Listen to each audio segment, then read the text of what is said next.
pedagógico, lo que se ha logrado gracias a la administración de nuestro alcalde, el doctor Carlos Andrés Londoño Zavala, 1.300 docentes de la región, del eje cafetero y del norte del valle, degustando este banquete pedagógico donde vamos a aportar unas herramientas que van a permitir que nuestros maestros desarrollen competencias en lugar de impartir conocimientos en nuestros niños y jóvenes.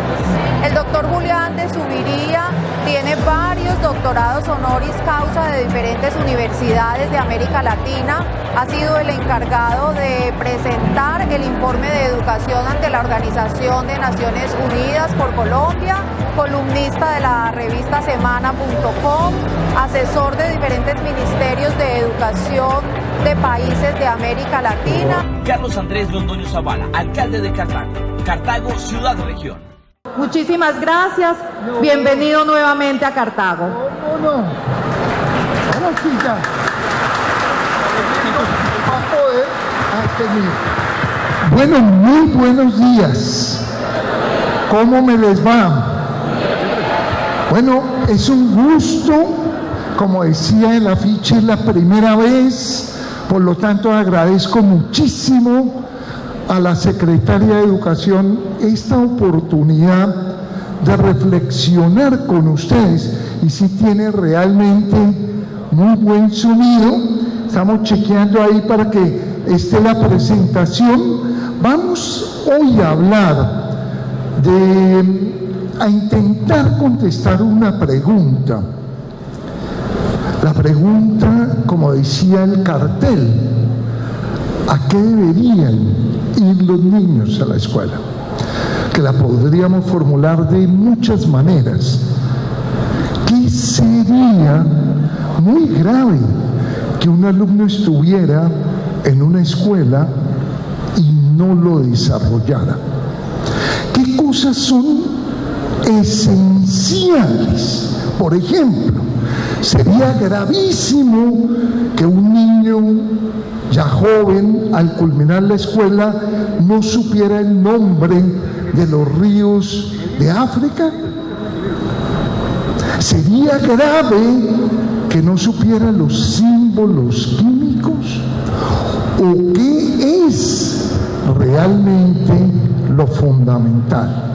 ¿Qué es aquello que, si no lo logramos, tendríamos que reconocer que está fallando el sistema educativo?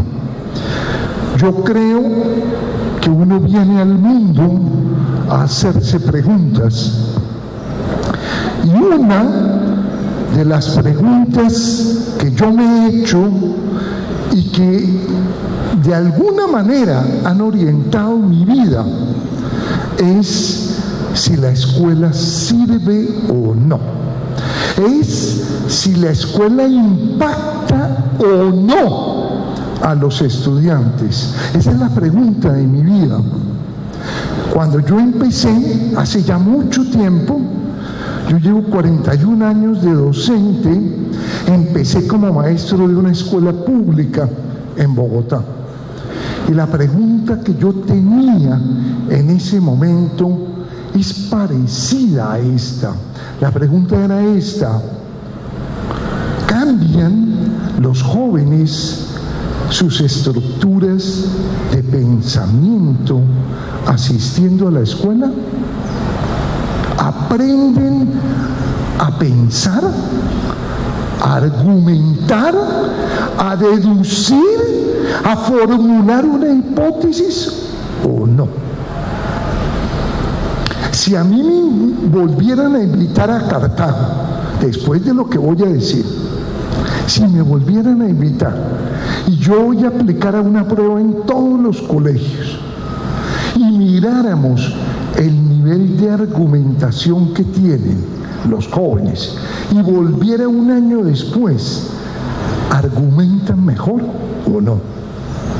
¿Leen mejor o no? Y la más difícil de todas, ¿son mejores ciudadanos? Porque si los estudiantes cada vez no se van volviendo mejores ciudadanos, entonces estamos equivocados en educación. Porque si hubiera una tarea, una crucial, es formar un mejor ciudadano, un individuo más respetuoso de la ley, un individuo que conviva mejor, que se conozca más a sí mismo. Entonces les pregunto, si yo vuelvo el próximo año y hablo con los estudiantes de ustedes, ¿se conocen más ellos a sí mismos? Porque de eso se trata la educación. Yo en realidad creo que en educación hemos en general estado bastante equivocados y le hemos puesto el peso a cosas que realmente son muy poco importantes. Yo lo digo desde el fondo del corazón, pero la mayoría de las cosas que uno aprende en la escuela no sirven en la vida. Y la mayoría de las cosas que uno necesita no se las enseñan en la escuela. ¿Cuánto de lo que ustedes aprendieron lo usaron en la vida? Porque esa es la tarea de la educación. La tarea de la educación no es el aprendizaje. De eso es de lo que vamos a hablar. Quisiera, no me queda fácil bajarme, pero quisiera preguntar,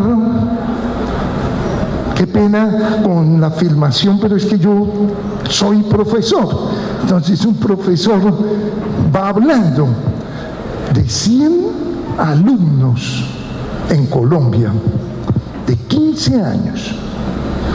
¿Cuántos leen de manera crítica? De 100. Son muchachos que más o menos han tenido unos 80 profesores, que más o menos llevan 10 años en la escuela, que han aprobado desde el grado 1 hasta el 9º. ¿Cuántos tú crees leen de manera crítica? No, muy pocos. ¿Pero cuántos? De 100, más o menos ¿cuántos? 10. 10. De 100. Sí, entre 10 y 15. Entre 10 y 15. De 100. 15. 15. De 100. 15. Vean, todo maestro tiene que ser optimista. Todos. Y tienen que ser optimistas porque educar es formar a un mejor ser humano. Porque educar es modificar a un individuo. En ese sentido, sí es necesario ser optimista, pero no tanto. Es un poquito menos. El presidente de la República del gobierno anterior, cuando salieron los resultados de PISA, dijo: hemos alcanzado el mejor resultado de la historia. Y era verdad. Pero mucho cuidado. A los políticos no hay que oírle lo que dicen, sino lo que callan. ¿Qué fue lo que no dijo? ¿Cuál era el nivel? Es un poco menos de 15 y un poco menos de 10 y un poco menos de 1. Es 0,9. Es 9 de cada 1000. La otra pregunta, ahí, no, dejémoslo ahí, pongámoslo por aquí, no, aquí para poder. La otra pregunta, a mí me gusta más como los profes aquí. La otra pregunta es la contraria. De 100 jóvenes de grado 9 que llevan 10 años en la escuela, que han recibido clase con 80 maestros, ¿cuántos no entienden nada? Yo les doy un párrafo y le digo cuál es la idea y él no puede decirme la idea. Estoy poniendo un caso extremo. De 100, ¿cuántos no entienden nada? Nada, ¿no? Es un caso dramático. Yo diría que la mayoría, casi todos. Bueno, de 100. 50. 50, de 100. 90. 90. Bueno, menos mal no es tan grave como 90, pero es gravísimo. En el mejor resultado de la historia, de 143. Es mucho. Porque es que la pregunta es, pero entonces, ¿por qué están en grado noveno? O sea, ¿y cómo aprobaron octavo, séptimo? ¿Y qué pasó con esos profesores? O sea, la situación es bien compleja. En realidad, el problema de la calidad es más grave de lo que hemos creído. La parte positiva es que la solución es más fácil de lo que hemos creído. Habría que hacer básicamente 3 cosas. Yo solo puedo hablar de una, pero una, formación de maestros. Eso sí, si no mejoramos la formación, no es posible por una razón muy sencilla. Si yo no leo críticamente, no puedo enseñar a leer críticamente. Como se dice, nadie da lo que no tiene. Entonces yo no puedo formar a un individuo autónomo si yo no soy un individuo autónomo. Yo no puedo formar un individuo sensible si yo no lo soy. Entonces, una tarea de este país es la formación. Yo he sostenido una tesis que, como la gran mayoría, no se han acogido. Pero mi tesis es muy sencillita en la formación. En vez de que los maestros vayan a la universidad a hacer la maestría, que las universidades vayan a los colegios. Es cambiar el sentido. Es que las universidades acompañen con programas de las secretarías de educación la formación, como tiene un nombre este logo, la formación in situ. Ese sería un cambio profundo, pero ese no es el tema del que vamos a hablar. La otra tarea es que los niños pequeños tengan educación. Los niños pequeños tienen un problema muy grave, es que no marchan, no se organizan a los 5 años una gran marcha para conquistar sus derechos, y por eso estamos muy atrás, pero estamos muy atrás del mundo en educación inicial. Pero tampoco ese es el tema. El tema que vamos a hablar, que es la tercera cosa, es un cambio en el currículo. La propuesta que yo les voy a hacer es, pero no les di el dato, sí les di el dato, menos del 1 en lectura crítica y 43 en nivel 0-1 de lectura, es decir, es como que ellos no hubieran ido a la escuela. Duraron 10 años y no aprendieron nada. No se modificaron sus conceptos. No hubo un cambio en su estructura. No aprendieron a pensar. Se retrasaron sus procesos. ¿Qué se puede hacer? A nivel curricular, yo les voy a sustentar esta idea. Que todos los profes de todas las áreas, de todos los cursos, de todos los ciclos, tendrían que trabajar. Para mí lo que se ha hecho comete un gravísimo error, y es que cada vez los estudiantes ven más asignaturas. Yo confío en que ningún estudiante en Cartago vea 10 asignaturas, o 12, o 15, porque si es así, están ustedes locos. ¿Quién de ustedes lee 15 libros al tiempo? ¿Quién lee? No, uno no lee 15 libros al tiempo. Entonces, lo que yo llevo 30 años sustentando es lo que va a ser Finlandia para el año 2020. Yo lo llevo planteando hace 30 años, y es que toda la educación tendría que estar concentrada en muy poquitas competencias. En Finlandia, para el próximo año, desaparecen las asignaturas y van a trabajar en 7 competencias, que son parecidísimas a las que hoy yo voy a hablar. ¿De cuáles competencias voy a hablar hoy? La primera, el pensar. La primera, el pensar. Hoy es muy fácil explicar por qué necesitamos jóvenes que piensen mejor. Si a ti se te pierde ese celular, ¿cuántos números tú te sabes? Solo el mío. ¿Sí? ¿Cuántos números?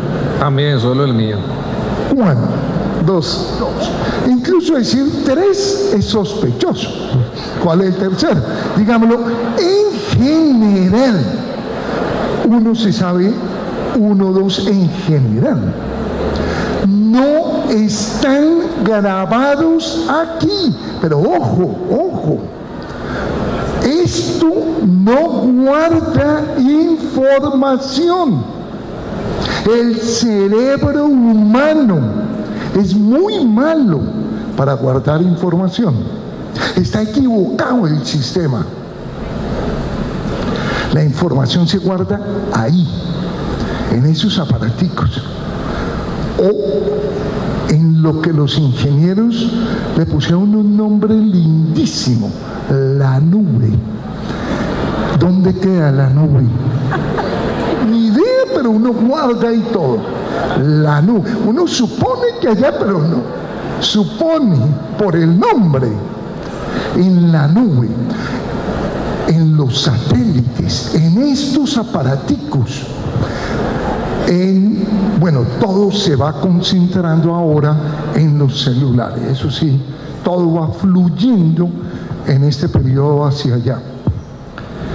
Y si la información no se guarda en el cerebro, está equivocado el sistema educativo, que yo le transmito una información. ¿Cuál fue la cuarta palabra que hoy yo dije? Ni idea, pero ni yo tengo ni la más remota idea. El cerebro no guarda esa trivialidad de información.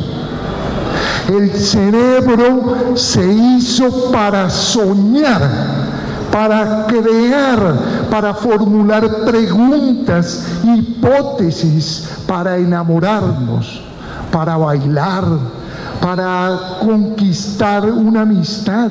O sea, el cerebro es muchísimo más lindo de lo que se le usa en la escuela. En la escuela se le usa como un depositario de información.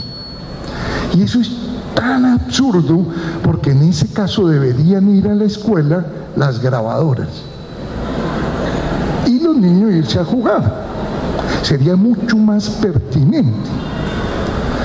¿Cuántas de las cosas que hoy se enseñan en un colegio, según los estudios en Estados Unidos que realizó realmente hace un tiempo David Ausubel, se quedan y cuántas se borran?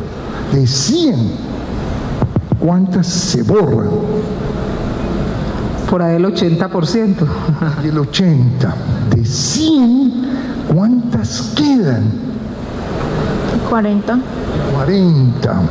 Yo veo que son muy optimistas y eso me gusta.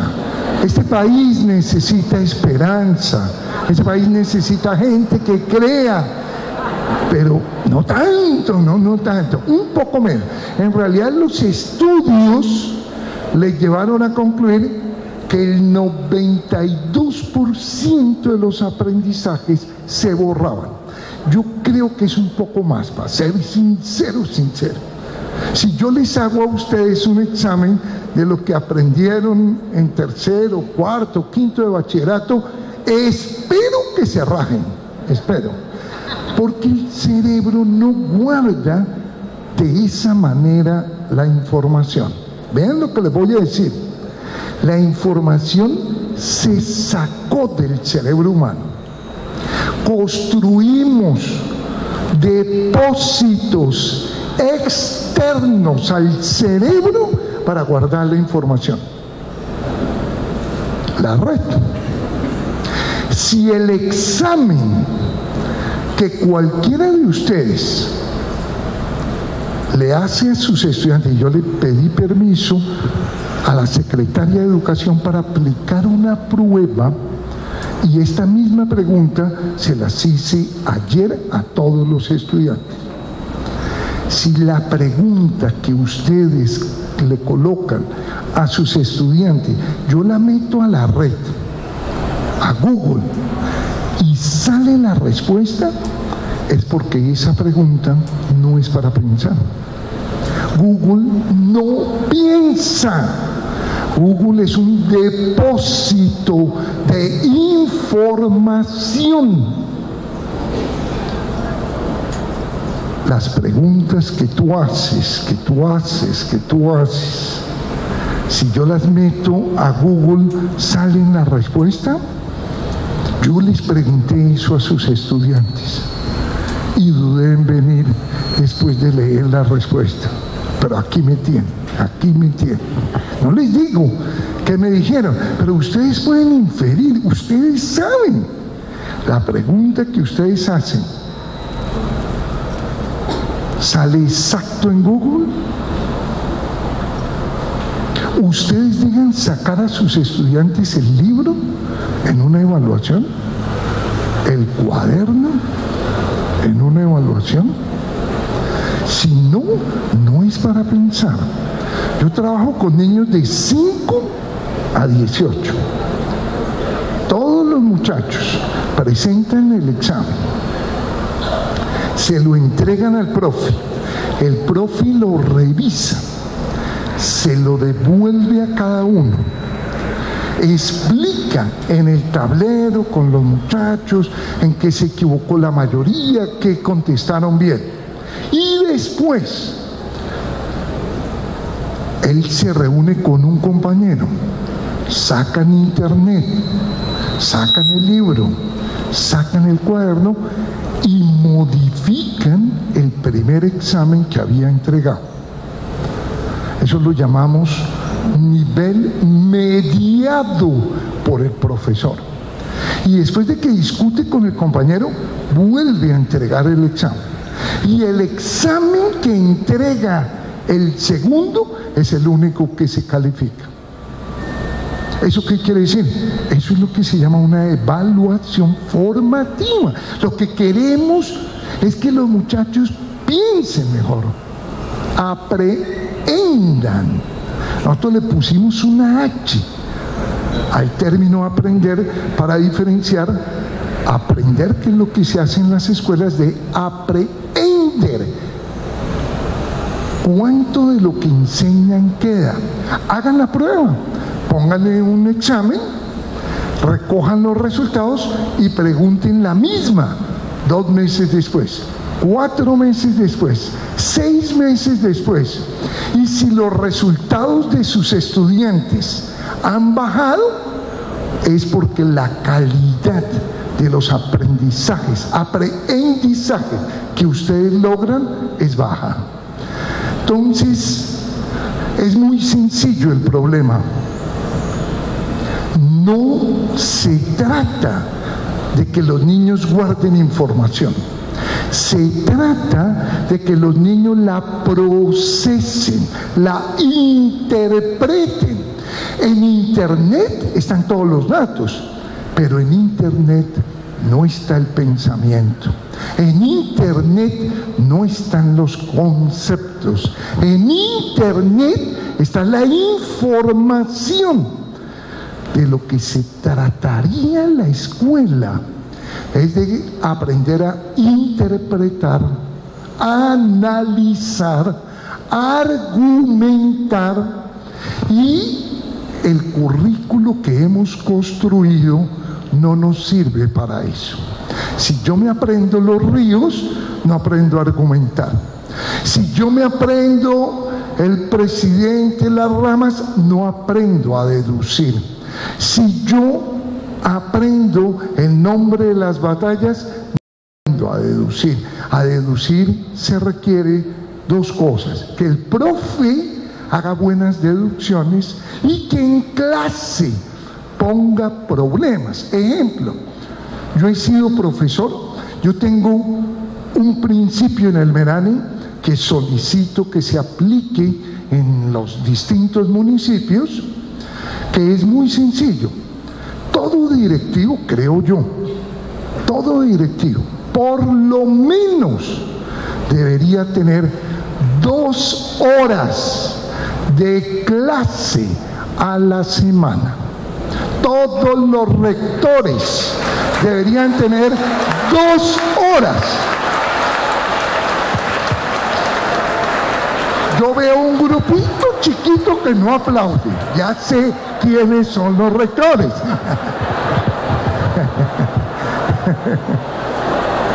Si un rector tiene clase con los estudiantes lo conocen distinto. Él conoce distinto. Él se pone en el lugar de un docente. Él comprende en mayor medida.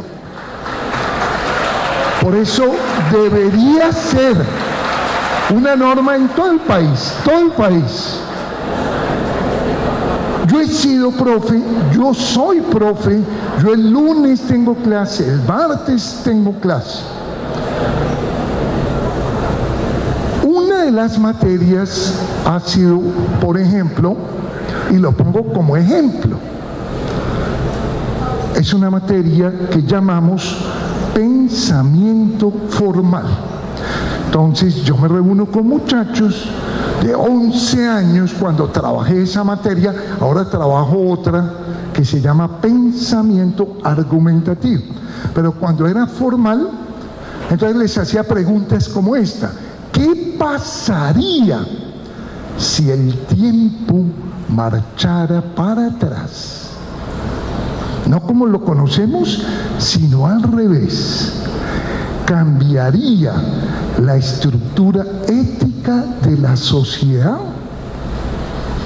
Y yo hice la cara de ustedes. Esa fue mi pregunta. Y un muchacho me dijo: sí, profe, si el tiempo marchara para atrás, valoraríamos positivamente a los ladrones. Y yo dije: ¿cómo así? Y él me dijo: fácil, profe, ayer me robaron. Cuando yo venía para el Merani ayer, apenas me bajé de la buseta a unas 8 cuadras del colegio, me robaron. Pero si el tiempo marchara para atrás, entonces más tarde serían las 10 de la mañana, más tarde serían las 6 de la mañana. Yo estaría en el aeropuerto, que duré de 5 como a 10:30. Bueno, más tarde sería lo que hoy llamamos ayer.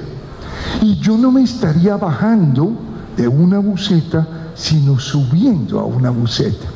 Y no me quitarían la billetera, sino que alguien pasaría y me metería una billetera al bolsillo. Eso que hoy llamamos ladrones, no sé cómo lo llamaríamos, pero diríamos: gracias, muy amable, me puso poquita plata, pero bueno, algo es algo. Observen, esos alumnos conmigo no aprenden nada, pero aprenden a pensar. Pero si yo le pregunto cuál es el símbolo químico del sodio, hacen lo que yo, saco internet. Pero si yo le pregunto cuál es el peso atómico del azufre, hacen lo que yo, saco internet. Pero para analizar, yo no puedo sacar internet. Pensar tiene que ver con tres cosas. Uno, los conceptos. Uno piensa sobre algo. Si yo dijera, la órbita de rotación interplanetaria es una elíptica cuadrática bipolarizada en los polos nodales, asintóticos y equinocciales del eje parabólico de Y, ¿va más o menos claro? Claro o no, es que es obvio que la órbita de rotación interplanetaria es una elíptica cuadrática de ecuación negativa. ¿Y si será bipolarizada en los polos? Vean, lo que yo dije, ni idea qué quiere decir. Así sienten los estudiantes las clases. Es duro estar en una clase donde uno no entiende. Es aburridorcísimo, se duerme uno. ¿Por qué? Porque no tienen los conceptos. Necesitamos que en todas las áreas se hagan esta pregunta. ¿De qué área es la profe? Trabajo con educación inicial, entonces... En inicial tiene 1000 ventajas frente a toda la demás educación. El mundo debería mirar lo que se hace en educación inicial. Yo doy clase en doctorados y les digo, revisen la educación inicial. Eso la tienen más clara. ¿En qué área trabajo? En primaria. En primaria. Tengo... Distintas. ¿En qué área? Sociales y economía 10 y 11. En cualquier área, por ejemplo, sociales, hay que hacerse esta pregunta. ¿Cuáles son los conceptos fundamentales que todos los estudiantes tendrían que dominar? Yo esa pregunta me la hice hace rato y la publiqué en un libro en 1985, eso es prehistoria. Y dije, creo que en sociales se necesitan estos 15 conceptos. Y si el joven los tiene, ya. 15 en toda primaria, bachillerato, 15 conceptos. Y lo mismo hicimos en ciencias. Y lo mismo hicimos en matemáticas. ¿Cuáles son los conceptos básicos? Una de las cosas que se requiere para que piensen mejor es que tengan muy organizados esos conceptos. Eso no es lo que se enseña hoy en día. Hoy en día se enseñan informaciones particulares. Hay un proverbio que lo dice muy claro. No le demos un pescado, enseñémoslo a pescar. Pregunta, en Colombia, ¿los maestros dan pescado o enseñan a pescar? Dan pescado. Pescado. En Colombia, ¿los maestros dan pescado o enseñan a pescar? Enseñan a pescar. Enseñan a pescar. En Colombia, ¿los maestros dan pescado o enseñan a pescar? Yo creo que las dos. Vean, según los resultados, uno podría afirmar muy categóricamente que no enseñan a pescar. Porque si el 1%, es un poco menos, ya lo dije, 0,9, lee de manera crítica. No lo dije, pero el 2% hace buenos argumentos. No lo dije, pero el 3% hace buenas deducciones. ¿Dónde están los maestros que enseñan a pescar? Pero Cuando yo hago esa pregunta, en general, los maestros se ubican claro que los otros dan pescado. O sea, es más o menos rápido. Pero cuando yo pregunto usted, ahí sí ya la respuesta suele ser un poco no. Yo sí enseño a pensar, a pescar. ¿Qué quiere decir enseñar a pensar? Uno, muy pocos conceptos, pero muy pocos. Un profe en un año puede trabajar unos 4 conceptos. Entonces tienen que ser los más importantes de todo.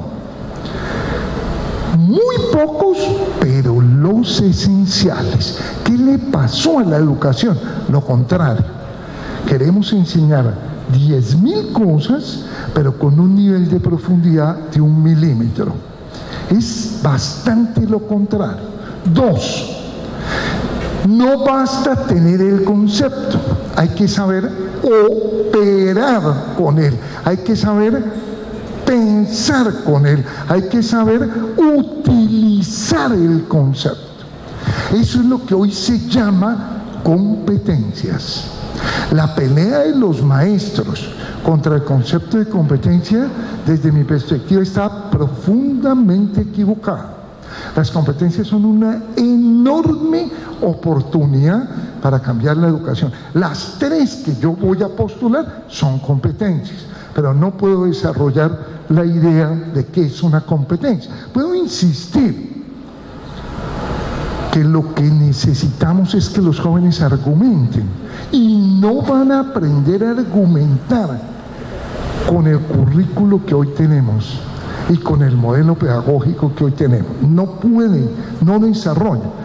Yo asesoré a la Universidad del Magdalena el año pasado y convencí al rector de que en el primer año cambiara por completo el currículo y que en el primer año las materias fueran debates.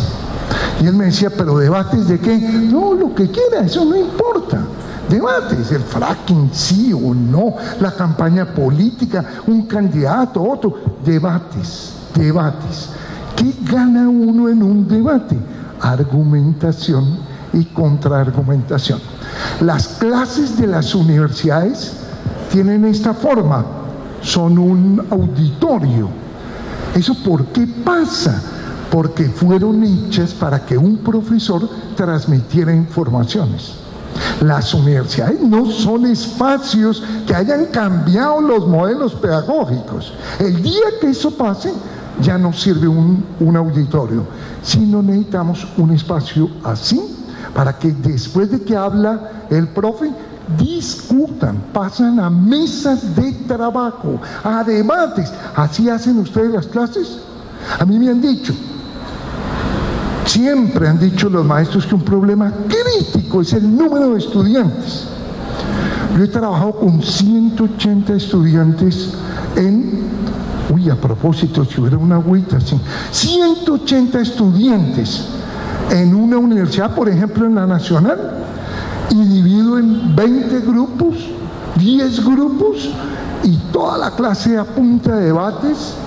No, o sea, lo que sí es duro es un profe solo hablando. Entonces, lo segundo para desarrollar el pensamiento es argumentar, deducir. Es poner en uso los conceptos. ¿Quién lo hace muy bien? Educación inicial. En educación inicial, los niños están aprendiendo cosas esenciales y las están aprendiendo muy bien.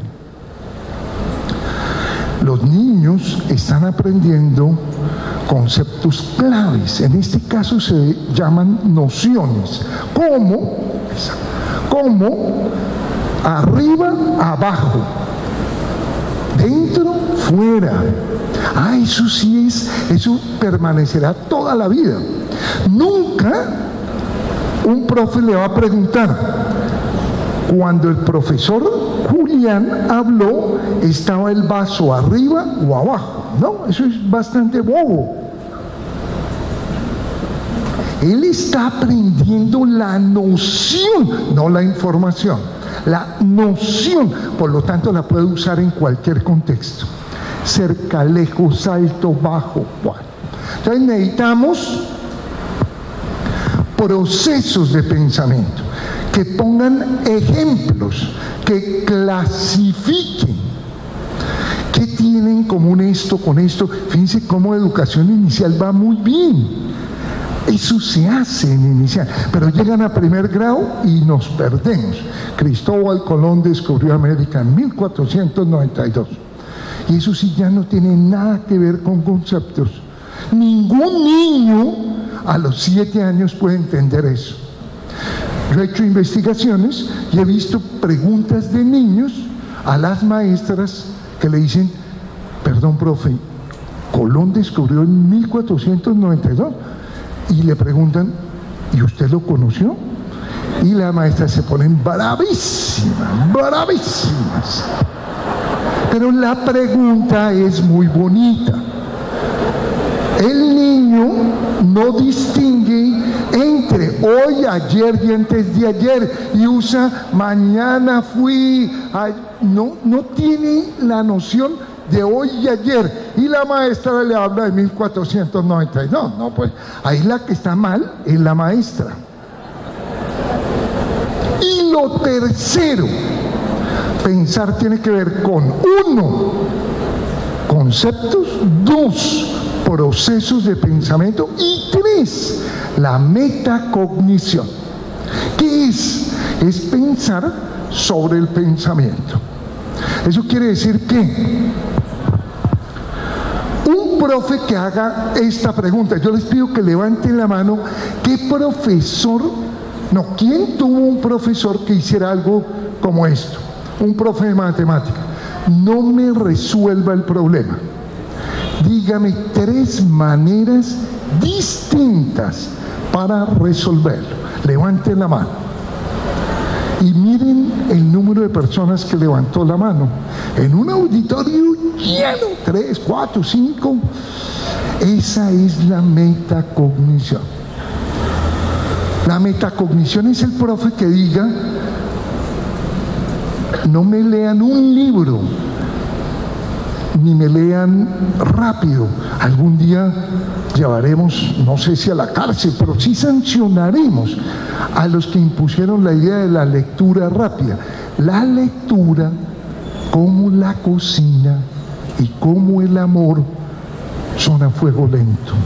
Lo clave es leer lento. Lo clave es releer, reescribir. Lo clave es que los niños escriban un párrafo, los profes revisen el párrafo, se lo devuelvan, los niños lo vuelvan a entregar, el profe vuelva a revisarlo. Eso es lo que necesitamos en educación. No que aprendan, no. Uno puede no aprender nada, con la condición de que los muchachos piensen mejor. Esto que yo les digo, yo llevo 30 años aplicándolo en el Instituto Alberto Merán. Quitamos las materias durante los primeros 10 años y todos trabajamos pensamiento. ¿Y ustedes saben cuáles fueron los resultados en las pruebas de estado o no? Nosotros del 2000 al 2018 seríamos el colegio acumulado de muy lejos en el primer lugar. ¿Por qué? Porque piensan bien los muchachos, están dedicados a pensar. Ahora, ¿quién debe enseñar eso? Todos los profes, de todas las asignaturas, de todos los grados. Hubo un parlamentario, de cuyo nombre no quiero acordarme, que presentó un proyecto de ley este año para prohibirnos a los profesores ejercer la libertad de cátedra. Ese parlamentario quería que ningún profe, salvo los de social, pudiera hacer un debate.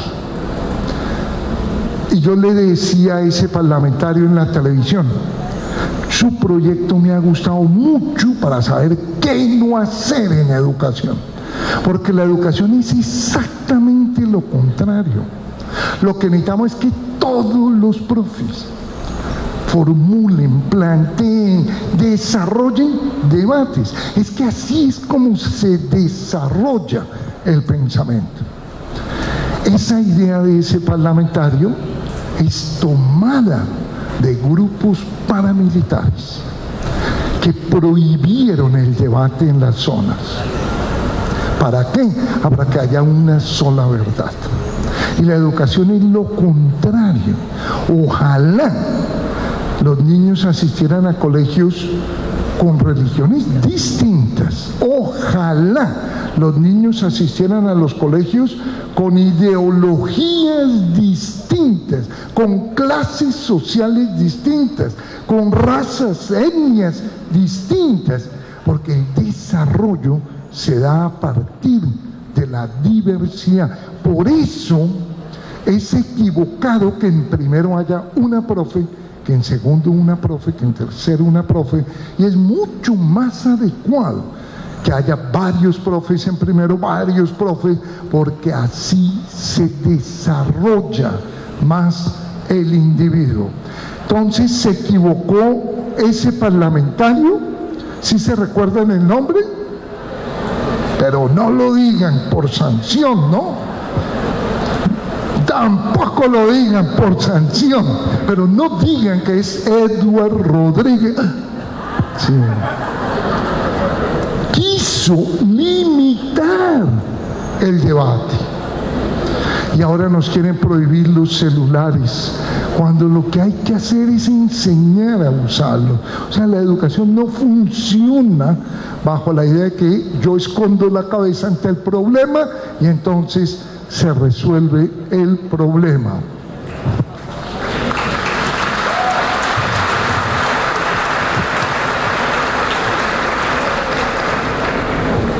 Todos los profes, en todas las áreas, tendrían que desarrollar el segundo tipo de competencias. Tienen que ver con hablar, oír, escuchar. Este país ha dicho hace mucho tiempo, desde el 2003, vamos a apostarle al bilingüismo. Y yo digo, ¿no les parece mejor que primero hablemos una lengua? ¿No será más lógico que primero avancemos en el español? Antes de tener dos hay que tener una. Es más, es curioso, desde el momento que adoptamos el bilingüismo caímos y nuestros resultados son muy preocupantes, y son más preocupantes todavía en matemáticas, mucho más.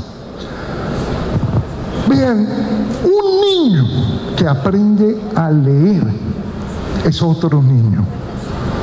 Es un niño que se relaciona con el mundo, con los otros de manera distinta. Es un mundo que no aprende solo de él, sino de los otros. Yo muchas veces me he hecho esta pregunta: ¿cuántas de las ideas que yo digo son mías? Y digo, pocas.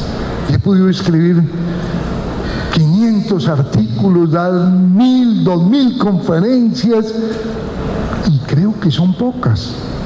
La gran mayoría, son reelaboraciones de ideas de otros. Provienen de los diálogos con los grandes maestros de la humanidad, que están condensados en los libros. Solo hay una manera, hasta donde conocemos, para hablar con los muertos. Y no en la tabla Ouija, no. La única probada es la lectura. Es dialogar con Platón, con Nietzsche, con Galileo, con sus ideas y mis ideas. Por lo tanto, la educación tendría que darle un peso muchísimo más alto a la lectura. ¿Lo hacemos? No. Cuando la maestra dice, este niño sabe leer y este otro no, comete un error pedagógico que es creer que solo hay una lectura. No. A leer hay que aprender muchas veces. PISA dice que hay que aprender a leer 6 veces. Nosotros en el Merani, inicialmente en el año 88, mi hermano escribió un libro, Teoría de las 6 lecturas, y es muy similar a lo que hoy plantea PISA. Pero si en lectura estamos muy mal, en escritura estamos. ¿Cuántos libros han leído y cuántos libros han escrito? No marchan a la par la lectura y la escritura. Esa idea de la lectoescritura es equivocada. La lectura va muchísimo adelante, muchas veces más que la escritura. Yo toda la vida escribí libros, pero en los últimos 8 años me invitó la revista Semana y esa experiencia para mí ha sido muy interesante. Porque uno en un libro le da vueltas y vueltas y argumenta, explica. Pero Semana me dice, en 2 páginas explique por qué hay que cambiar el currículo.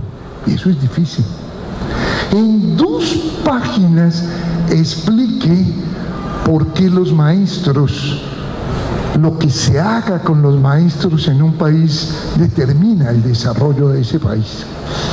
En 2 páginas explique por qué es tan grave lo que hicimos en la educación inicial, que le quitamos ese derecho a los niños más pequeños. Los niños más pequeños de este país no van a educación inicial. Y si son de estratos 0, 1 y 2, menos. Los que van son los de estratos altos a una muy buena educación inicial. Pero eso quiere decir que en primero de primaria ya hay una enorme injusticia social. Ya hay unos niños con una ventaja gigantesca. En PISA se calcula que tener educación inicial o no representa 32 puntos más que no tenerla. Entonces es muy grave. Entonces necesitaríamos leer, que desarrolla el pensamiento, y escribir, que lo que les quería decir en mi ejemplo es que escribir es lo más parecido a pensar.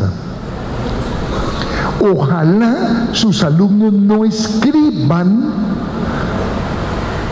10 páginas, sino un párrafo. Pero vuelvo a la idea, pero lo reelaboren mucho. Yo les digo a mis profes que yo escribo un libro rápido, digámoslo 3 meses, pero lo reescribo muy lento. Me suelo demorar unos 10 años. Yo tengo 3 libros ya escritos que los dejo en remojo. Yo creo que la educación tiene que insistir mucho más en la reescritura. ¿Qué es lo que se hace hoy? 1. El área se llama lenguaje, nombre equivocadísimo. Las materias se llaman gramática, peor de equivocado. O sea, ese sí ya es la tapa del error. ¿Cuál es el verbo pluscuamperfecto? No, pues esto es pluscuambobos, porque imagínense viendo la gramática, niños jóvenes que no saben leer, que no saben cuál es la idea. O sea, en esta área estamos, pero equivocadísimos, dedicados a la gramática, a la ortografía y a la literatura. La literatura debería estar en el área de arte, porque es un arte. Aquí lo que deberían estar los niños es leyendo prensa, ojo, leyendo los gestos de las personas, leyendo videos. Nosotros tenemos una materia para los niños de 5 años que se llama expresión valorativa. Y le preguntaba al niño, ¿cómo mueve los ojos tu mamá cuando te va a dar un beso? Y nos dicen que mueven los ojos distinto si les van a dar un beso o si los van a regañar. La pregunta es, ¿pero por qué eso no se trabaja en la escuela? O sea, ¿qué nos pasó en la escuela? ¿Cómo puede estar viendo gramática? Insisto que es un error descomunal. También es un error la ortografía. Lo que los niños tienen que estar haciendo es escribiendo ideas, es pasando a párrafos, insisto mucho, reescribir. Pero, ¿quién debe desarrollar esa competencia? No solo el profe de, entre comillas, lenguaje. Ojalá nunca usen ese nombre. Es equivocado conceptualmente, entre otras porque no es un lenguaje, son lenguajes. El gestual, por ejemplo. O sea, es un poco absurdo estar hoy, mi mamá me mima, mi mamá me mama. Ah, no, ese me chispoteó, como dice el chavo. Los niños tendrían que estar aprendiendo a leer videos, propagandas, afiches. A mí todo el mundo, cuando llego a un sitio, no me dice, yo me leí ese artículo. No, todo el mundo me dice, yo lo vi. Hoy vivimos un mundo virtual y en las redes se lee distinto. Y seguimos enseñando para un mundo que ya no existe. La educación tiene que estar mucho más acorde con lo que pasa en el mundo. Todos los profes, de todas las áreas, de todos los cursos, tienen que enseñar a leer. El profe de educación física tiene que poner partidos, pero parar para leer cómo fue el diseño estratégico, la táctica. El profe de matemáticas tiene que poner una gráfica, pero para aprender a leer o a escribir gráficas. Lo que hace un profe de matemáticas y un profe de sociales debería ser básicamente lo mismo, pero con un lenguaje distinto, pero básicamente lo mismo. Yo he hecho esta prueba. Le pido al profe de matemáticas de 9º el examen y se lo aplico al profe de sociales de 9º. ¿Qué creen que pasa? Se rajan, porque son tal cosa de bobadas, tan específicas de informaciones que nadie retiene. Eso es absurdo. ¿Cómo puede ser que el profe de sociales no pueda resolver el problema del profe de matemáticas? Eso es porque estamos trabajando cosas impertinentes. Eso no pasaría si el profe de matemáticas está enseñando a leer, si el profe de sociales está enseñando a leer. Y la última de las competencias tiene que ver con la convivencia, con la vida. En Colombia hay dichos muy tristes, pero muy tristes. Para mí la palabra más triste que yo haya oído en Colombia es cuando alguien va caminando y ve un muerto y dice, por algo lo mataron. Dice, ¿quién sabe en qué andaba? Porque el que dice eso convalida al asesino. Es un país que se ha insensibilizado a tal grado de usar la expresión por algo lo mataron, algo debía. Y otro término que vemos todos los días en la prensa, todos los días. Es el término falso positivo. Ojo, eso no es un falso positivo, eso es un asesinato. Eso se le conoce con el nombre de eufemismo. Cambiarle el nombre para disminuir la gravedad de lo que ahí está. Pero en el lenguaje cotidiano, ustedes no se dan cuenta, pero muchos de los términos que ustedes usan provienen de la guerra. Por ejemplo, concentración escolar, qué nombre tan feola, porque ese nombre asocia a algo militar. Desertor, no, ese sí ya es peor, desertor, como en la guerra. Otro feísimo, mortalidad académica, no. O sea, como si fuera un campo de tiro, mortalidad académica. Y el profe va y le dice al rector, ¿qué carga académica tengo? ¿Qué nombre? Son nombres equivocados. Son nombres que heredamos de la guerra o de una cultura mafiosa. Porque también decir en un país, mandamiento 11º, no dar papaya. ¿Saben de quién es ese dicho? De Pablo Escobar. No den papaya. Esos son dichos de la mafia.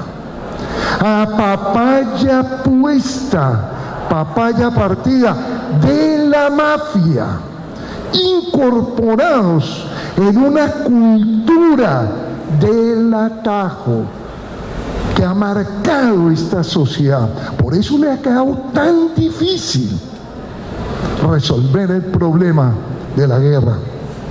Es una cultura que se expresa en telenovelas como Sin tetas no hay paraíso, que les muestra un imaginario de sociedad a las niñas, que les dice que su futuro depende de sus operaciones.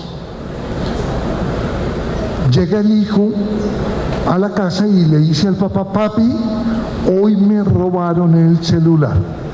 Y es muy común que el padre le diga, fue que diste papaya. Ahora, fuera de que le robaron a uno el celular, la culpa es de uno. Es que fíjense que es una lógica invertida.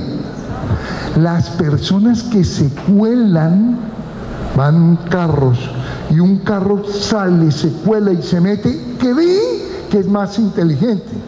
Es más bruto, pero se cree más inteligente.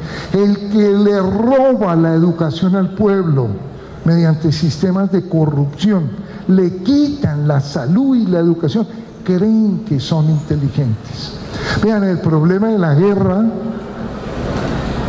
es muy lento de resolver por una razón: es cultural. No es un problema de las armas, es un cambio en la cultura, una cultura que heredamos de la guerra y de las mafias. El día de más muertes en Colombia es el Día de la Madre. Y la muerte es producida básicamente por una enfermedad social que se llama intolerancia, la incapacidad de escuchar al otro. La belleza de la vida, como las flores, está en la diversidad. O sea, qué belleza, un colegio diverso de edades, géneros, religiones, qué belleza. Pero quien ha usado eso es la clase política en este país. Quienes se están beneficiando es la clase política. Y yo siempre he hecho esta pregunta, es una pregunta política. ¿Se puede llamar democracia un país donde menos del 1% lee de manera crítica? Porque un país donde la gente no lee y lee muy mal no se maneja con ideas, sino con emociones. El problema es que nos están moviendo las emociones más tristes de todas: el odio, la sed de venganza, la intolerancia. No nos están moviendo la esperanza, la alegría, la paz. No, son emociones muy primarias. Los papás les decían a los hijos, o sea, sus abuelos, digámoslo: si no me hace caso, viene el coco. ¿Para qué? Para que obedecieran, y obedecía. Hoy los políticos vuelven a lo mismo: si no me hacen caso, vuelve el coco. Yo creo que la educación es el arma más importante para transformar una sociedad. Y en este caso, en el caso de las competencias que equivocadamente llaman blandas, habilidades blandas, cuando son durísimas y son las más importantes, estamos en pañales y hemos hecho muy poco. Un joven, hemos hecho de múltiples maneras muy poco. Tendríamos que construir escuelas más democráticas, porque las escuelas no han sido democráticas. Las escuelas han sido autoritarias, arbitrarias. Yo, por ejemplo, le entrego el colegio cada 2 meses a los estudiantes. Uno no va a formar un demócrata si no construye democracia en una institución. Y los estudiantes de 11 y 10º quedan a cargo del colegio.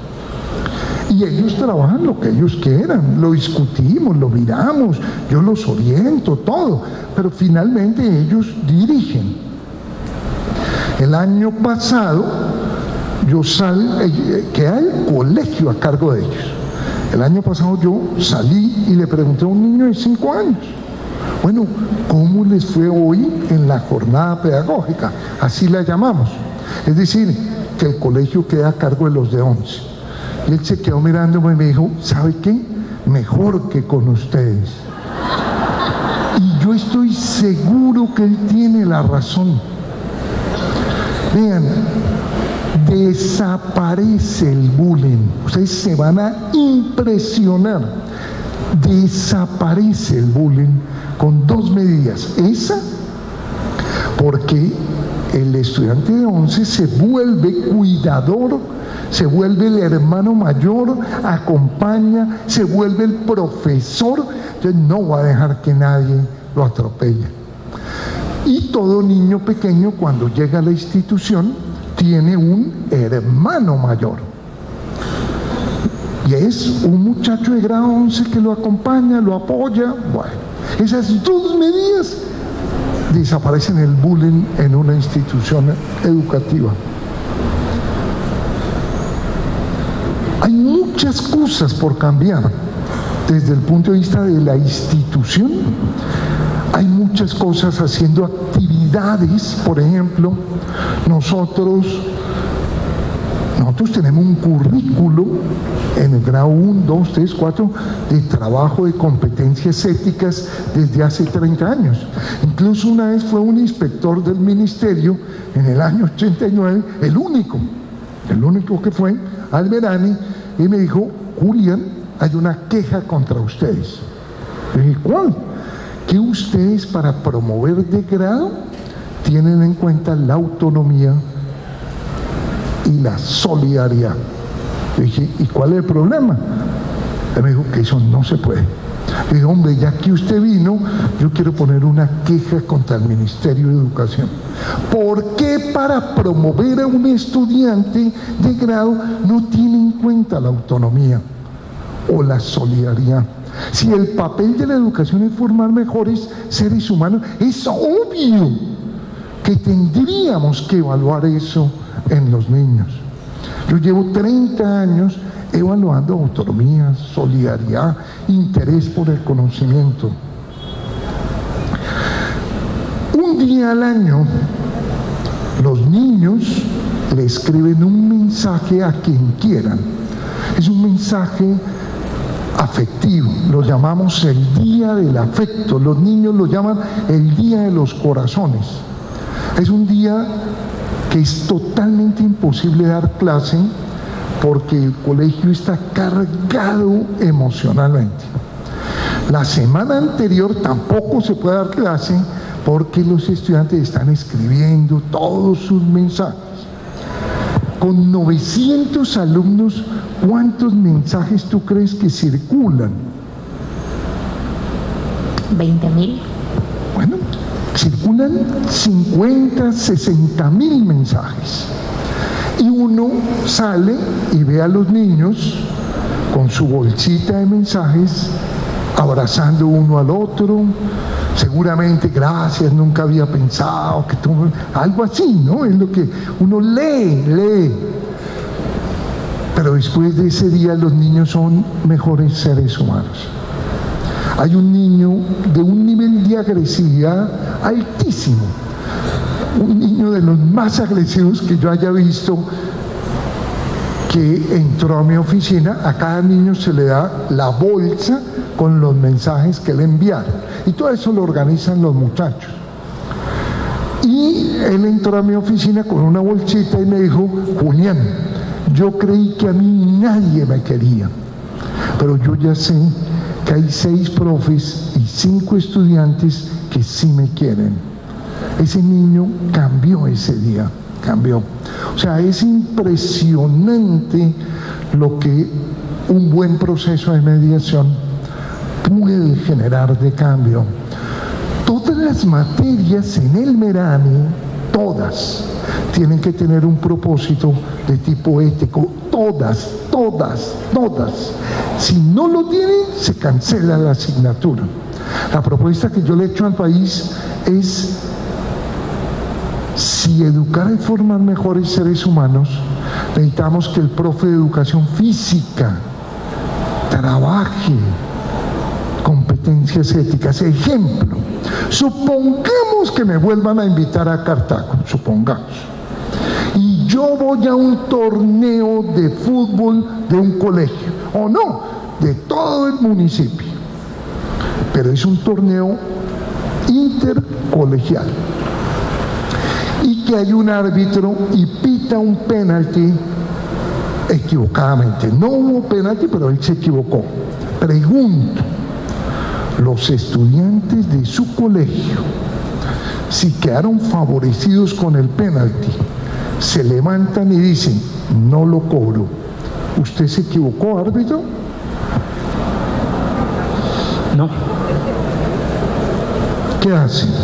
No, empiezan a gritar: no, es injusto. Sí, pero mi pregunta es: tus estudiantes salieron beneficiados y le dicen: por favor, pite el penalti.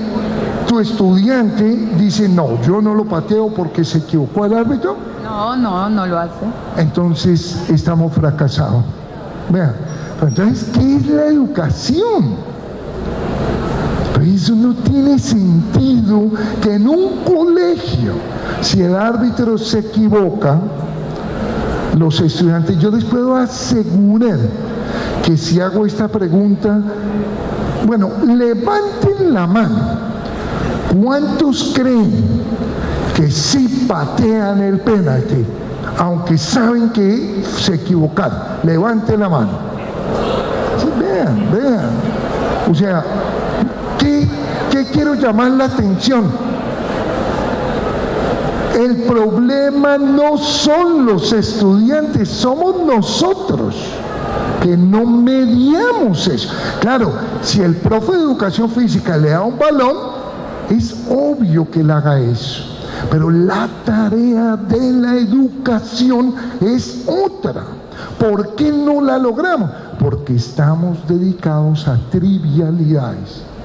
En educación física tiene el profe que discutir el tema del doping. ¿Cómo puede ser posible que quien nos dijeron que era el mejor deportista del siglo XX salió una estafa? Armstrong, 7 Tours fraudulento. Esos son temas para abordar en educación física. Todos los profes de todas las asignaturas, de todos los grados, tienen que desarrollar competencias éticas. Vean, no le hagan caso al representante Eduardo Rodríguez. Está más que confundido. La educación es bastante lo contrario. Todos los profes debemos desarrollar pensamiento, competencia comunicativa y competencias éticas. Ojalá ninguno de ustedes diga no dar papaya. Ojalá ustedes den papaya. Les soy sincero, si ustedes no dan papaya, ese país no tiene futuro. Ustedes saben, cuando les preguntan, yo les voy a preguntar a ustedes, de 100 personas que conocen, ¿en cuántas confían? De 100, ¿cuántas confían? 5. De 100. 4. De 100. Yo creo que por ahí unas 10. Por ahí unas 10. Cuando le hicieron esa pregunta a los estudiantes de China, ¿saben cuántos dijeron? 70. Cuando le hicieron esa pregunta a los estudiantes de Suecia, Dinamarca, Noruega, los países nórdicos, dijeron de 68 a 72. Y cuando les preguntaron a sus estudiantes, dijeron que 4. ¿Eso qué quiere decir? En Colombia se rompió el tejido social. Un país que no cree en los otros no tiene futuro.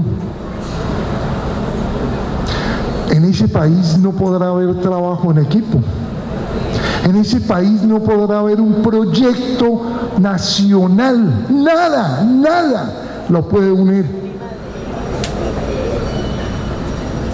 Por eso ese dicho, ojalá lo cambiemos y den papaya. Yo cuando he viajado, me preguntan en Chile, en Uruguay, que no entienden el dicho. ¿Cómo así que no dar papaya? Ojalá den papaya. ¿Qué quiere decir dar papaya? Confiar en el otro. Y ojalá uno confiara en mucho más de 4. Si queremos salir adelante, va a ser algo decisivo. Yo termino con algunas conclusiones. 1. La escuela tiene que enseñarnos a vivir mejor. En todos los sentidos. La escuela tiene que relacionarse con la vida.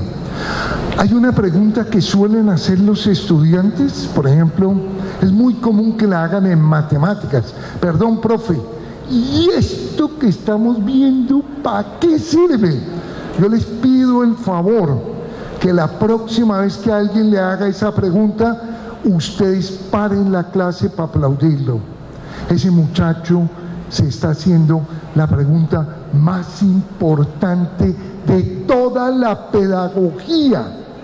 Pero ustedes, la situación de ustedes es grave si les hacen esa pregunta, porque quiere decir que él no ve el sentido, la finalidad de lo que estamos haciendo. Yo le pondría la máxima calificación a un estudiante que me haga esa pregunta. Vea, usted ya no tiene que hacer examen, pero la respuesta que damos los profes es tan mala. Yo he oído esta: ¿usted cree que esto no es importante, no? La trigonometría, espérese para que llegue a cálculo. No, pues, vean, la respuesta es boba. Él está preguntando por algo más trascendente. Él está preguntando, ¿esto para qué sirve en la vida? Y el profe le contesta: en la escuela. No, lo que enseñamos en la escuela nos tiene que servir en la vida. ¿Ustedes creen que se volarían de clase los estudiantes si hoy el tema fuera cómo enamorar a una mujer o a un hombre? ¿Ustedes creen que se volarían de clase si fuéramos a ver algo tan sencillo como... Yo estudié, por ejemplo, economía, y ningún profe me enseñó algo tan obvio como esto: nunca pida un crédito a un banco, porque los bancos le dan en la mula, porque los bancos son para beneficio de ellos. Pero porque uno no aprende cosas que sirvan, no. Porque uno no aprende a organizar una fiesta, a cómo establecer buenas relaciones, a conocerse a sí mismo, a pensar, a leer, a escribir. Yo les puedo asegurar que en el Merani los muchachos no se quieren volar de clase. Y yo les puedo asegurar que sí es posible construir una escuela más crítica, más pensante, pero también más sensible, más afectiva, más amorosa. Lo segundo, ojalá enseñen pocas asignaturas, ojalá enseñen pocos contenidos, ojalá enseñen pocos conceptos, pero que sean los fundamentales. En Europa, este movimiento se conoce con el nombre de volver a lo básico. Háganse esta pregunta. Yo pregunté hace un rato cuánto de lo que enseñamos se borra, y me dijeron el 80%. Entonces no enseñen ese 80%, pero ¿para qué enseñar algo que se va a borrar? Y ojo, no es el 80%, es más, bastante más. Quédense con aquello que vaya a quedar, quédense con las competencias fundamentales. Menos es más en educación. Tercero, el fin de la educación no debería ser el aprendizaje. Uno no debería ir a la escuela a aprender. Eso lo saben las maestras de educación inicial. El fin de la educación es formar un mejor ser humano. Es un desarrollo integral, es decir, que piense mejor, que sienta, que comprenda a los otros, que lea, que escriba. Esta es una cita de alguien que dice lo mismo que yo acabo de decir, pero mucho más lindo. Es Pepe Mujica, el expresidente de Uruguay. Tal como vamos, dice él, los depósitos de conocimiento no van a estar más dentro de nuestras cabezas, sino ahí afuera, disponibles para buscarlos por internet. Ahí va a estar toda la información, todos los datos, todo lo que ya se sabe. En otras palabras, van a estar todas las preguntas,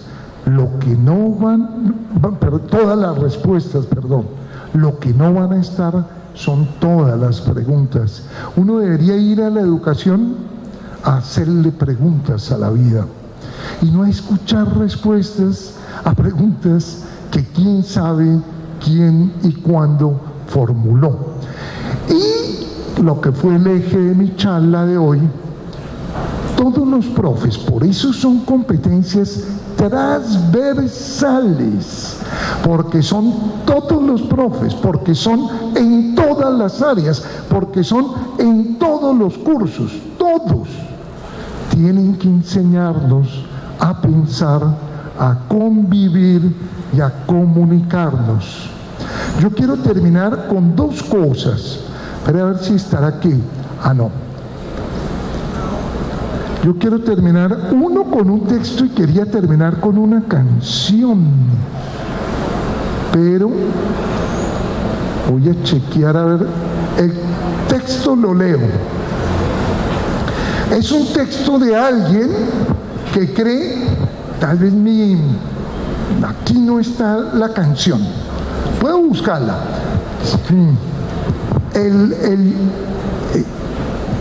Ahora probamos la otra. Primero leo el texto.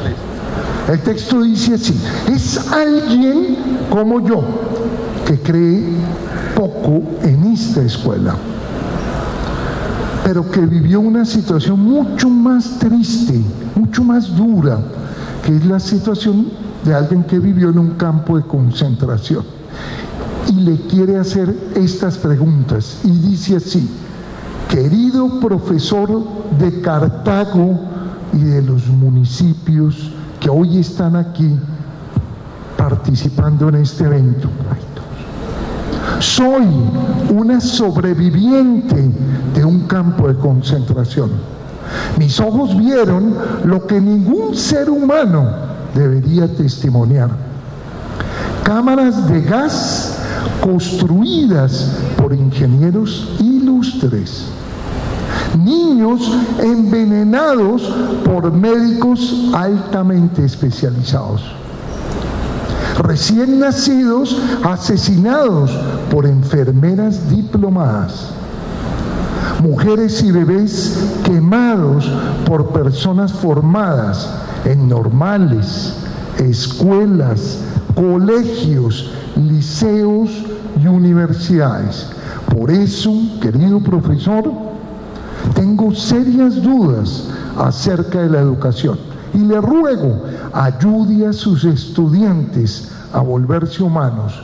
Su esfuerzo, profesor, nunca debe producir monstruos eruditos y cultos, psicópatas y Eichmann educados. Leer y escribir son importantes solamente si están al servicio de hacer a nuestros jóvenes seres más humanos. Anita Novinsky, quien actualmente vive en Uruguay. Y quiero terminar, y ya recordé dónde puedo tener esta canción. Veamos si está aquí.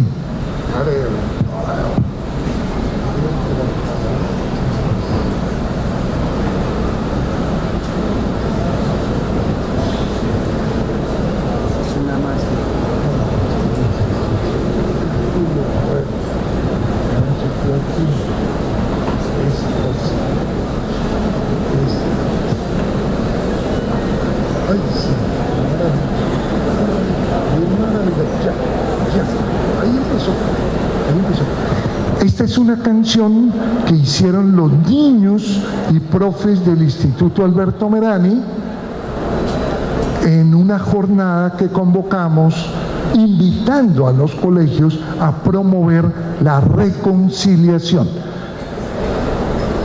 Sí. Sí. No, tranquilo.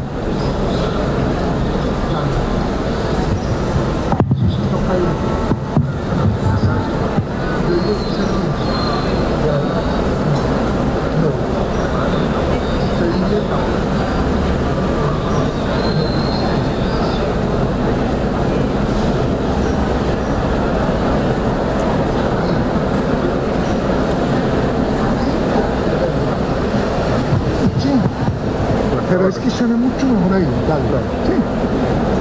No, exacto, sáltate un poquito ahí. Dale. ¿Dónde será el micrófono de este? Ya lo veo. Ahí empieza. Vamos a ponerlo de otra manera. Vamos de allá. Aquí es el micrófono, sí. La guerra y la destrucción tuvieron su hora. La sangre ya tuvieron su altar, pero la vida se puso a andar, caminos de reconciliación y de perdón, que pedimos, pero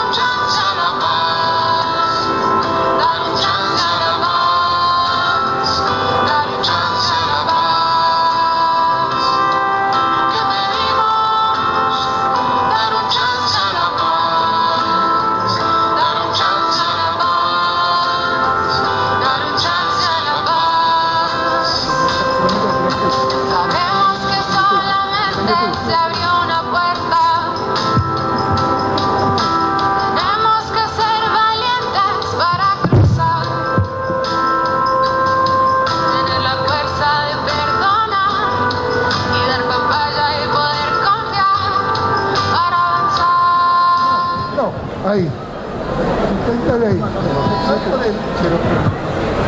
¿Qué pongo aquí? ¿Qué dice que sea funcional?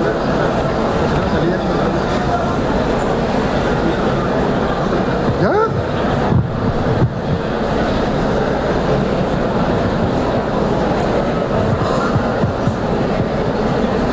Sí, eso no sé. Es más, hablando, yo voy parando. Usted. Bueno, vamos a dejar la primera parte ahí y vamos a pasar a algunas de las preguntas. Muchas gracias, muy amables, ¿no? Y pasamos aquí.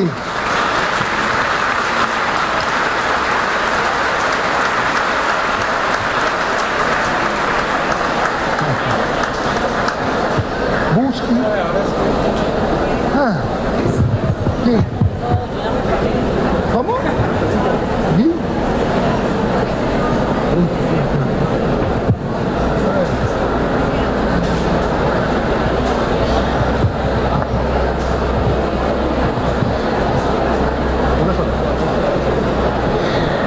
Bueno, le pedimos a todo el auditorio que nos colabore muchísimo, estar sentaditos. Vamos a hacer unas preguntas que ya previamente estaban decantadas por el grupo de tutores PTA de cada una de las instituciones, y vamos a dejar este momento para hacer esa pregunta. Entonces les pido el favor, por respeto también al auditorio, quedarnos un momento en el puesto, por favor. En Cartago tenemos un tema musical que se llama 4 preguntas, y habíamos seleccionado también 4 preguntas como síntesis a todas las preguntas que recibimos de una encuesta realizada con los docentes de la ciudad. Las preguntas se clasificaron en 4 categorías, y las 4 categorías se resumen en algunas que ya abordó, una que es su educación inicial, el modelo pedagógico, evaluación e innovación e investigación.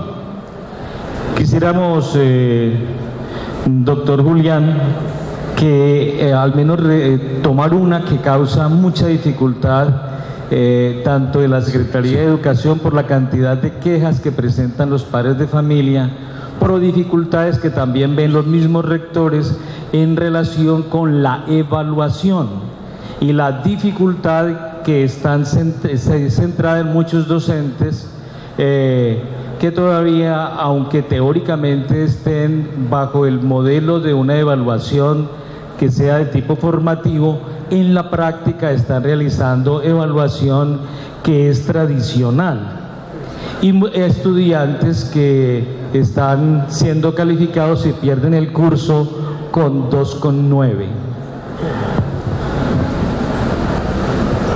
¿Cómo no? Vean, la evaluación no cambia porque el docente la usa como instrumento de poder. El núcleo del problema es el docente. La evaluación actual, en sentido estricto, no sirve. Tiene múltiples problemas. Uno,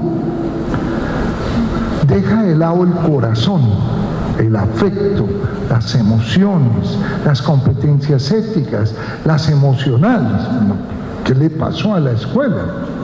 Eso no es lógico que uno abandone esa dimensión del ser humano. La evaluación también deja de lado la dimensión práctica. Es una evaluación totalmente cognitiva. Si el estudiante responde lo mismo que está en el libro, es un claro indicador de que no entendió. Si el estudiante contesta lo mismo que dijo el profe, es porque no está entendiendo. La condición para que él entienda, por eso es muy útil el concepto de competencia, es que la evaluación ponga en uso un concepto. Ejemplo, Yo le puedo preguntar a un niño qué es la fuerza de gravedad. La respuesta no me dice si entendió o no. Pero si yo le pregunto, ¿dónde saltan más las personas? ¿En la Tierra o en la Luna o en Júpiter? Solo puede contestar quien entendió. La segunda pregunta es una pregunta de competencias. La primera pregunta es informativa. Lo que hacen los maestros hoy no se debería llamar evaluación, sino calificación, certificación, evaluación sumativa, pero no evaluación formativa. Para que la evaluación sea formativa, es necesario, uno, que tenga retroalimentación. Es decir, que el profe comente, analice, explique, ejemplifique en qué estuvo bien y en qué estuvo mal la respuesta del estudiante. Si un profe dice sobre 10, usted sacó 8, eso no es evaluación, eso es calificación. La evaluación implica que yo sepa por qué es 8 y no 10. Mi propuesta, como la gran mayoría, no me las han aceptado en el país. La ventaja que tengo es que yo sí veo otros países que la están adoptando. Francia adoptó el sistema que yo tengo en práctica hace 30 años y en todos los colegios de Francia se evalúa mediante un sistema por niveles. Todo profe dice en qué nivel del desarrollo está el estudiante. Lo mismo a lo que hacen las pruebas saber, que ojo, son muy buenas. Colombia tiene el mejor sistema de evaluación de América Latina, pero no sirve. O sea, no lo usamos, pero el sistema es una joya, porque evaluamos en tercero, quinto, noveno, 11, saber pro.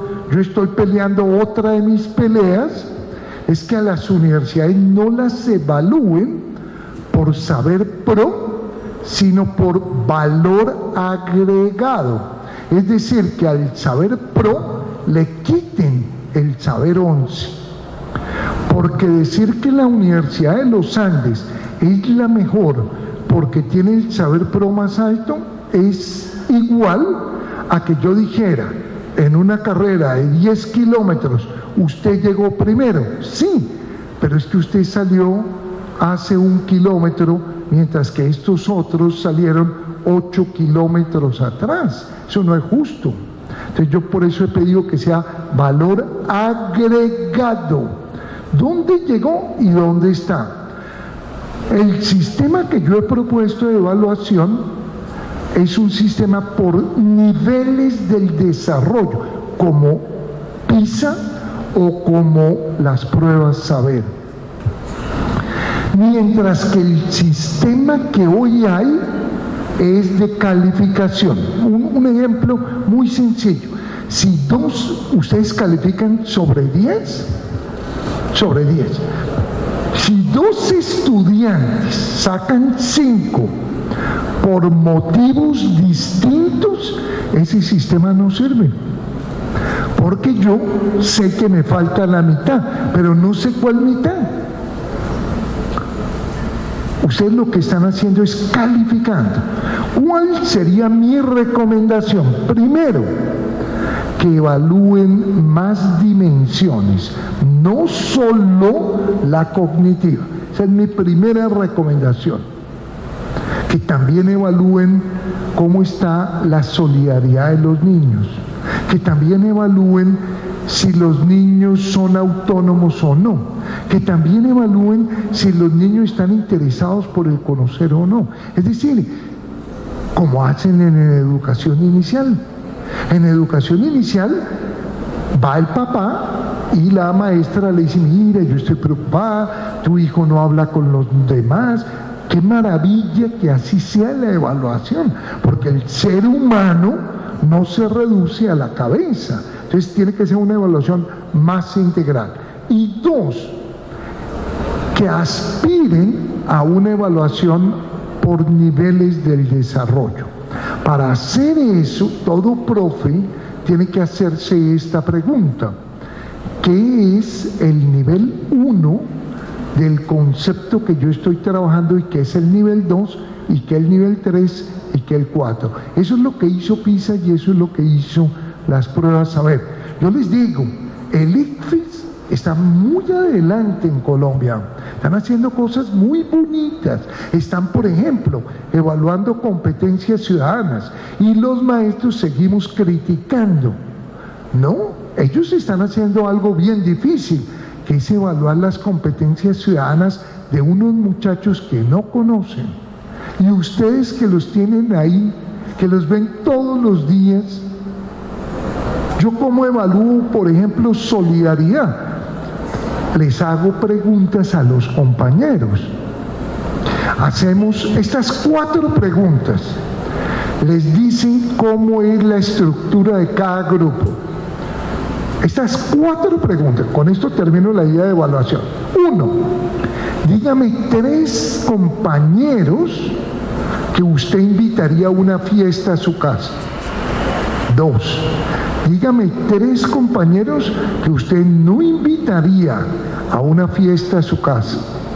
3, dígame 3 compañeros que usted quisiera estudiar con ellos. 4, dígame 3 compañeros que usted no quisiera estudiar con ellos. Con esas 4 preguntas yo les hago toda la estructura del curso. Puedo saber si en el curso hay un líder hegemónico o hay varias estrellas y no hay un solo líder. Puedo saber cuáles son los líderes académicos, cuáles los sociales y no son los mismos. Puedo saber cuáles son los rechazados académicos y los rechazados sociales. Puedo saber cuáles son los aislados. Puedo saber cómo está estructurado los subgrupos, con 4 preguntas. Y le ayudarían a un colegio para el niño. Vean, el niño que está rechazado sufre muchísimo todo el día y muchas veces no los vemos, no los sabemos, pero con esta se le llama el test de Moreno, la sociometría de Moreno. Con esas preguntas uno podría ver a qué estudiante ponerlo a liderar, que no lo tiene pero que podría tenerlo, a qué estudiante hay que acompañar, hay que incorporar, hay que incluir, porque educar no es transmitir datos. Educar, cualquier papá sabe que el papel de uno de padre es formar mejores seres humanos. No es qué mundo le dejaremos a nuestros hijos, sino qué hijos le dejaremos al mundo. Sin embargo, sí aprovecho para contar que hoy yo tenía otro evento que no puedo llegar, me excuso en Bogotá, pero sí reivindico el motivo, y es hoy los jóvenes del mundo, los estudiantes del mundo nos están dando una lección a nosotros. Nos dicen, no señores, no vamos a dejar destruir la vida en este planeta. Son ellos, no son los adultos. Es la primera huelga general de la historia humana. Nunca se había convocado una huelga en todo el planeta. Está siendo convocada por una líder que ella reconoce que tiene Asperger. Y ella dice, como tengo esta enfermedad, no hablo con la gente, Y creo que la gente que no la tiene debería hablar de cosas importantes, pero ahora que empecé a hablar un poco me doy cuenta que este tema, que es de lo más importante, porque estamos definiendo la vida sobre la Tierra. Cada año la temperatura se está elevando, cada año, cada hora están desapareciendo más de 50 especies, cada hora de vida. Por lo tanto, es muy lindo que unos estudiantes no le hagan caso a sus profes y convoquen una huelga. Y en muchos países les han dicho, no pueden salir, tienen que ir a clases. Y yo sí apoyo a esos estudiantes que salen a marchar.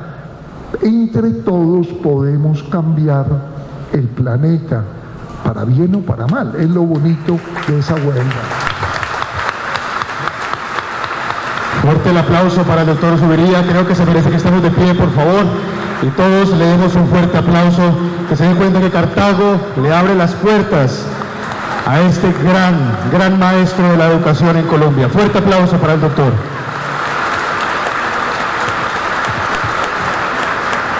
De esta forma reivindicamos que hoy, 20 de septiembre, nuestros estudiantes no están perdiendo el tiempo, como muchos padres de familia piensan cuando cancelamos hoy la clase, cuando nuestros docentes juegan, cuando nuestros docentes están desarrollando competencias socioemocionales, cuando nuestros docentes salen juntos a jugar sapo, no están perdiendo el tiempo. Si nosotros no desarrollamos esas competencias en nosotros mismos, ¿cómo las vamos a enseñar? ¿Cuándo los docentes juntos vamos a aprender a cantar para ir felices al aula? Son mensajes muy importantes. La pedagogía del doctor Julián de Zuviría cae muy bien en el sector educativo de Cartago. Necesitamos más docentes felices. Queremos tener esta foto para el recuerdo, pero antes de ella un pequeño detalle. Sí. Perfecto. Les pido el favor que no... Un detalle muy cartagüeño. Como estamos en la capital mundial del bordado, este es un regalo de los docentes de Cartago para el doctor Julián de Zuviría. Con todo nuestro cariño.